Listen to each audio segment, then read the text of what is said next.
Hi எல்லாருக்கும் happy Vinayagar Chaturthi. Vinayagar Chaturthi அன்னைக்கு நம்ம வீட்டில் பண்ண பூஜை தாங்க இந்த விலாகில் பார்க்க போகிறோம்.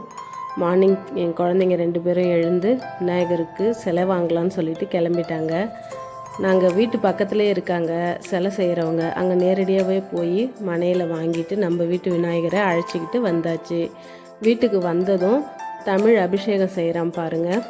ஃபஸ்ட்டு பால் அபிஷேகம் செய்துட்டு அடுத்து தயிர் பன்னீர் அப்படின்னு அபிஷேகம் லைனாக நம்ம செய்வோம் இல்லைங்களா. வாங்கிட்டு வந்த விநாயகருக்கு அபிஷேகம் பண்ணியாச்சு. எல்லார் வீட்லேயுமே விநாயகர் வாங்கிட்டாங்க முதல் நாளே. நம்ம விநாயகர் சதுர்த்தி அன்றைக்கி தான் வாங்குறது, அதனால அன்னைக்கு போய் வாங்கிட்டு வந்துட்டோம். மார்னிங் போயிட்டு பசங்கள்லாம் வாங்கும்போது நானும் கூட போயிருந்தேன். அந்த மணக்கட்டை நல்லா வெயிட்டாக இருந்தார், மணக்கட்டையும் வெயிட்டாக இருந்தது. அதனால நானே விநாயகரை அழைச்சிக்கிட்டு வந்துட்டேன். குழந்தைங்க கூட வந்தாங்க. அதுக்கப்புறம் நம்ம தான் வருஷம் வருஷம் அபிஷேகம் பண்ணுறோமே, இந்த வருஷம் பையனுக்கு சொல்லி தருவோம்னு சொல்லிவிட்டு அவரை விநாயகருக்கு அபிஷேகம் பண்ண சொல்லிட்டாங்க. 1 by 1 அபிஷேகம் பண்ணாங்க. என்னுடைய பாப்பா வீடியோ எடுத்துகிட்டு இருந்தாங்க. நானும் அப்படியே குக்கிங் பண்ணிக்கிட்டே பக்கத்துலேருந்து இன்ஸ்ட்ரக்ஷன் சொல்லிகிட்டு இருந்தேங்க. விநாயகருக்கு வருஷத்தில் ஒரு முறை நம்ம களிமண் விநாயகர் வாங்கி வீட்டில் வச்சு அதை அபிஷேகம் பண்ணுறது முறையாயிடுச்சு. ஆனால் ஒரு சில பேர் அதை மொதல் நாளே வாங்கினாங்க. அது என்னென்னா 3ஆவது நாள் வெள்ளிக்கிழமை வருது அப்படின்னு சொல்லிட்டு அன்றைக்கே வாங்கி விநாயகரை விட்டுடலாம் அப்படின்னு சொல்லிட்டு கணக்கு பண்ணி வாங்கினாங்க. நம்ம வீட்டில் 5 நாள் வச்சுக்கலாம் அப்படின்னு சொல்லிட்டு நம்ம கணக்கு பண்ணி வாங்கிட்டு வந்தாச்சு.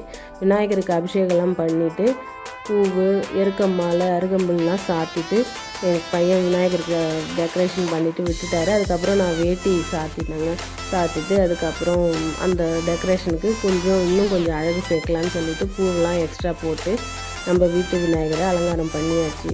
அதுக்கப்புறம் நம்ம எப்பவும் போல் சாம்பிராணியெல்லாம் காமிச்சிட்டு விநாயகருக்கு மந்திரங்கள்லாம் படிச்சுட்டு பாராயணம் பண்ணிவிட்டு பிரசாதம் எல்லாமே தயார் பண்ணிட்டோம். மோதகம், அதுக்கப்புறம் பிடிக்கொழுக்கட்டை, சாதம், சாம்பார், கடலை, வடை, பாயாசம், அந்த பூரண லட்டு எல்லாமே வச்சு அவருக்கு பிடிச்சது அந்த சோளம், நாவல் பழம் அந்த ஐட்டங்களும் வச்சு நம்ம சாமி கும்பிட்டாச்சுங்க. நம்ம வீட்டு விநாயகர் சதுர்த்தி இப்படி தான் பூஜை பண்ணோம். மீதி ஏதாவது உங்களுக்கு டவுட் இருந்ததுன்னா என்கிட்ட கமெண்ட்ஸில் கேளுங்க. தேங்க்யூ. தேங்க்ஸ் ஃபார் வாட்சிங்.